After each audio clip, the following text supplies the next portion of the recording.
Moonville Tunnel. The town of Moonville, Ohio would probably be long forgotten if not for its rail tunnel. In fact, if the tunnel wasn't there, the town might never have existed. The tunnel was built when a local landowner offered a shortcut to the rail company building a track towards Cincinnati. This allowed him to haul coal and clay, and a few small settlements sprung up for people to take advantage. Moonville was among them, and its population peaked at about 100 in 1870. The railway around the tunnel seemed almost designed to be a death trap. It was thin, and it led out onto a trestle above a high canyon that was itself just wide enough to fit the rail tracks. Given that it was a significant shortcut compared to walking around the valley, at least 5 people died after being hit by trains, the most recent in 1986. The line is no longer in use, except by an infamous phantom. There are a few stories of the ghost's origins. In some versions he was simply a drunk who took the tunnel as a shortcut home. When he heard a train coming, he waved his lantern at it, but it didn't stop in time. One story says that during a hard winter, the town was running desperately low on supplies. Trains were passing by but not stopping, so locals hatched a plan to get someone to stand in the tunnel and wave a lamp to stop the train. The person they chose fell asleep and ran into the tunnel too late. The train killed him. The lantern-waving man is said to still be there, trying to flag down trains with his lantern. Some reports say that the rail company installed a signal at the mouth of the tunnel and told drivers to ignore any lights they saw inside. The story has inspired songs, and there's even a novel about the story of a conductor that met an unfortunate fate there.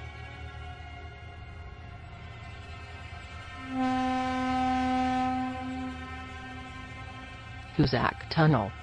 The Hoosac Tunnel in Massachusetts is an interesting piece of civil engineering. When it opened in 1876, it was the longest tunnel in North America, and the second longest in the world. Yet the workplaces of the 19th century aren't remembered for their safety culture, and those involving explosives inside mountains were worse than most. By the time it was finished, Hoosac Tunnel had very much earned its nickname, the Bloody Pit. The worst of the many accidents during construction occurred October 17, 1867. Fumes leaking from a gas light met a candle and caused an explosion, sending a wave of flame and debris down the main shaft. 13 people died, and when a worker was lowered to investigate, he emerged sputtering and saying, "No hope, no hope."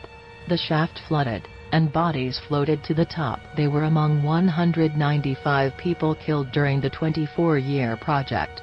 Tales of ghosts began even before the tunnel was finished. In 1865, 3 explosives engineers, known as Brinkman, Nash, and Kelly, were working in the tunnel. Kelly set off one charge too early, burying his colleagues. Kelly disappeared not long afterwards, and was found strangled to death in the tunnel. The murder was never solved. It may have been friends of Brinkman and Nash seeking vengeance, but many workers believed it was the spirits of the dead men that had done it. Workers reported hearing moans of pain and were too scared to enter the tunnel at night. After the 1867 disaster, people reported seeing apparitions of miners on the mountainside. Not all reports of the ghosts are bad. Joe Imboco worked in the tunnel in the 1970s, and claimed that disembodied voices twice warned him of dangers, and saved him from being flattened by a train.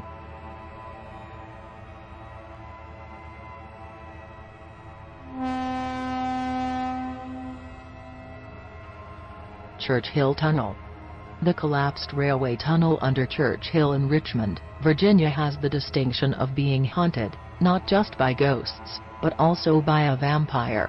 The tunnel originally opened in 1873 but closed in 1902. It was in the 1920s, with a growth in both the city's population and economy, that the local rail company decided to reopen the 1,200-meter tunnel. It needed to be cleaned and reinforced before it was ready for use. On the afternoon of October 2, 1925, 200 men were working in the tunnel. They stood on flat cars, pulled by a steam locomotive, working on the tunnel's roof. The ceiling above the locomotive collapsed, burying the train in rubble and clay near the western entrance. Steam squirted from the squashed boiler, scalding the train's fireman. He was able to crawl out of the tunnel to the east, but he died of his injuries in the hospital. The train's driver came off even worse. He was found dead after an 8-day rescue operation, buried in the cab. He was badly burnt and a lever was jammed into his chest. Record-keeping was very informal, and most of the workmen were day laborers, but at least one other person was never recovered. The locomotive, and likely a few bodies, are still in the tunnel. It's since been filled with sand, and the entrances blocked with concrete. Those near the tunnel have reported hearing a number of sounds. Voices saying "Get me out," the sound of digging, and even the screech of locomotive wheels have all been reported. The Richmond vampire, a famous resident of a nearby cemetery, is said to have feasted on the dead workers. Rescuers in the days after the collapse found him crouched over a body. Before seeing his bloody fangs, they chased the vampire back to the crypt of a man that had died in 1922.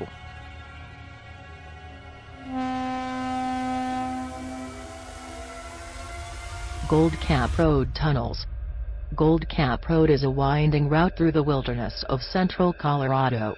The 56-kilometer stretch has 3 tunnels, imaginatively named 1, 2, and 3. A local legend says that a school bus full of children was traveling the road in 1987, when Tunnel 3 collapsed on top of it, and killed everyone inside.